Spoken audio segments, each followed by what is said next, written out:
Kita ke sorotan lainnya, kali ini dari dunia politik, saudara. Sekjen PDI Perjuangan Hasto Kristianto menyebut rencana pertemuan antara Megawati Soekarno Putri dan Prabowo Subianto sebagai tradisi silaturahmi biasa.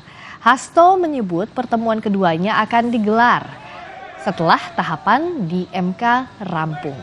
Hasto menegaskan saat ini PDIP fokus pada gugatan Pilpres di Mahkamah Konstitusi. Hasto menyebut pertemuan antara Mega dan Prabowo adalah tradisi silaturahmi yang baik. Tradisi silaturahim kan suatu yang baik bagi kita sebagai bangsa. Tentu sekarang proses sedang di MK, kemudian gugatan melalui PT UN juga sedang dilakukan. Ada berbagai temuan-temuan sebagaimana yang menjadi diskusi hari ini.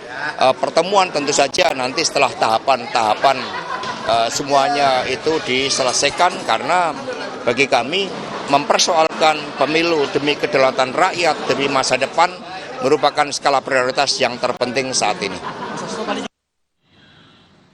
Ketua Harian Partai Gerindra Sufmi Dasko mengatakan pihaknya sedang mencari waktu pertemuan Prabowo Subianto dan Megawati Soekarno Putri serta Puan Maharani. Dasko bilang pertemuan Megawati dan Prabowo sebagai upaya rekonsiliasi pasca Pilpres. Pertemuan Pak Prabowo dengan Mbak Puan, Pak Prabowo dengan Bu Mega tentunya akan direncanakan, akan dibicarakan bersama, dan nanti pada saatnya akan diberitahu kepada wartawan gitu. Jadi sinyalnya positif ya? Tapi lebaran ini akan digunakan nggak Bang untuk dimanfaatkan jadi momen rekonsiliasi ini Bang? Nah ini kita belum tahu apakah kemudian Pak Prabowo ada di Indonesia pada saat lebaran atau kemudian Bu Mega kemudian juga berencana ada di Indonesia.